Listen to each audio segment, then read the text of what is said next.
Thank you for watching our Meet the Candidates video series. I'm Shannon with the Greater Statesville Chamber of Commerce, and we are partnering with the Iredell Free News, and we have with us today Beniah McMiller, who is running for the Statesville mayor. Beniah, thank you for being here. Thank you for having me. My name is Beniah McMiller. I'm running for mayor of Statesville. I've been married for 14 years. Together, me and my wife have 6 beautiful children. We have 5 boys and 1 princess. I'm running for this office because I believe we need someone who can bridge the gap for this community and make a way and open the door for prosperity, opportunity, and progress. And with your vote, I know that we can get these things done together. Thank you. What do you think is the #1 priority in the city? The #1 priority as it speaks right now has to be transparency. You have a right to know where your dollars are being spent, how they're being spent, and where everything goes. And if we can open the door of prosperity, opportunity, and progress, and then leading with transparency, I know for a fact that Statesville will be a better place to live. Now, if you could change one thing that the current city council has done in the last 4 years, what would that change be and why? Well, there are many things you can look at to say, well, let's change some things around. The biggest thing right now that we need to look at changing is our focus on economic development. Right now, the focus seems to only be on one side of economic development, which is simply housing. But we must focus on the other side of economic development, and that is bringing businesses to our city. To do so, we need to have water and sewer ready plots so that when these companies get ready to expand, we're already ready for them to come in and lay their flag. But we can't just stop there at being ready. We have to go out from beyond where we are and go get these businesses and say, you know what, here's Statesville. We have the best places for people to live and to work. And guess what? There's a school right down here on Main Street where folks can come get trained. And if you're not satisfied with those workers, send them back to us.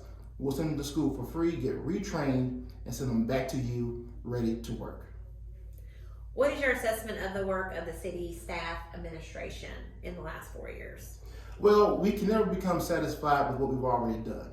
Everyone seeks to criticize, but no one seeks to say thank you. And so first, I want to say thank you for all of your hard work and your dedication to our city.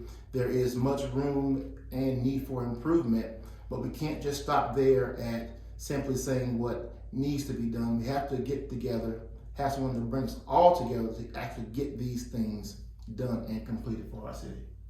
What role can the mayor do in the city to address the affordable housing crisis? Right now, the affordable housing crisis is a really, really big thing.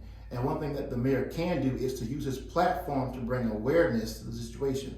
Not only bring awareness, but also looking for new ways and new solutions that he can bring to the table as well. While you're out campaigning, what are the issues that you're hearing from the voters and how would you address them? Well, right now, campaigning-wise, it's going very well. One thing that I am hearing is that most folks do not like the extra added cost for waste. A lot of things that we're not satisfied with as far as transparency. The biggest thing that voters really want to see in their leadership has to be transparency. Over and over and over again, we keep hearing the same thing, which is, you know what? We found out about this yesterday or last week. I wish we would have known about this earlier. And so we have to be at the forefront of change. We have to be at the forefront of transparency to let folks know where your dollars are being spent, how it's being spent, and why it's being spent the way it is. Where should the city be focused to improve the quality of life for citizens? Well, we can start off by taking care of our schools and our children. That's the first and foremost thing. Public safety has a direct correlation with our schools. Studies have shown that 3rd graders who are not on grade level reading tend to be the ones that will go on in life to seek an alternative approach to life, which is jail or prison.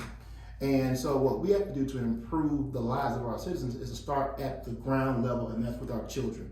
Making sure that they have what they need in our schools, having great teachers, making sure that we have local incentives to bring in those teachers from outside of this area to educate our children, and then partnering with our business leaders and communities in order to help get these kids on grade reading level. Well, you just go right into my next question, which is, what role can you play in the city for improving the schools within the city limits? Well, as a teacher and an educator, I've been teaching since 2008. I can tell you I've had a front row seat at the carnage that takes place in society. Students bring those cares and those issues with them to school. Parents go through hardships. Those things have a direct effect on our students. And so one of the things we have to do is we have to prepare our students for every walk of life. Not every child will go to college, but that does not mean that a child cannot be successful just by not going to college. We've partnering with our local business leaders, with our small entrepreneurs, our small businesses, we can then team up to teach these kids a new skill. Skilled labor is the fastest growing industry here in America. And so if we focus on our skilled labor, teaching our kids a skill, carpentry, electrical, plumbing, even being a barber or a hairstylist, those are all things that you can do right now immediately after high school to be successful. What role does the city council or the city play in the redevelopment of South Statesville? Well, the city council plays a very large role. We're only as good as everyone that we can reach. We cannot just stop at the point of saying, you know what, okay, we've gone as far as we can, or we're only going to reach a certain select group of people. There's only one Statesville, and what we have to do is make sure that our city council works together for the greater good of all of Statesville, and not just for one particular district. So what does the city, you touched on this also, but what is the city already doing well in regards to economic development, and what do you think it could be doing differently? Well, right now the city's doing quite well with the narrative of housing, and that's true. We see a lot of folks coming into this area, moving here because you know what, Statesville is a great place to stay and to live and raise a family. I came here in 2014 to work at Mitchell Community College, and on the first day that I came on that campus, I said, you know what, this is where I want to be. So I called my wife and I said, honey, we're moving. And she's like, we're moving? What? Okay, we're moving. All right, so then, and then fast forward to 2022, we're still here because we're invested in this community. It's a great community. It's a great place to live. And so we see that the shift is coming with the folks moving in from outside of this area who are coming right here to live and raise a family here in Statesville. But it's not just good enough to live here only and then take those dollars outside of Statesville and work and then come back here. We have to have the other side of economic development, which is bringing in those businesses and industry so that folks can have a job to work here, right here in the city, and live here and put those dollars and let those dollars remain here in our city. This is our final question. The City Council recently voted to spend $7 million on the ARPA funds for the new fire station number 1. Would you have used those funds differently? Well, we have to take care of our public safety. That's first and foremost. You can never get away from public safety. You're either going to be at the forefront of change or you're going to be behind change. And right now, fire station number 1 has to have a new fire station. Their old engine was simply an old diesel fire truck. And those old diesel fire trucks, the steering wheel is humongous, and it's just not safe for our workers to get from emergency to emergency. And so we found out that the city bought them a new fire truck, one that was much safer, much bigger. Well, with the growing economy, with the growing landscape of our city, we need to be able to be at the forefront of change and safety. And so putting those funds there where it's needed is a good first start. But it's not the only place where we should continue to look at. We have to continue to be at the forefront of change. Well, this is your opportunity to have your last closing moments, so closing statement. Well, thank you so much, my friends. We're faced with a monumental decision right now. Do we want to stay the way we've always been?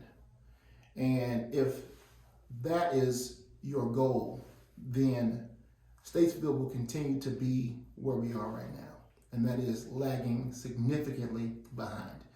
I'm running for this office because I believe it is time for us to change.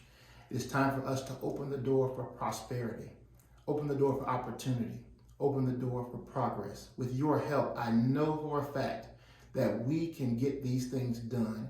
We can do them together, but first we have to try. Thank you so very much. I thank you for your vote and consideration.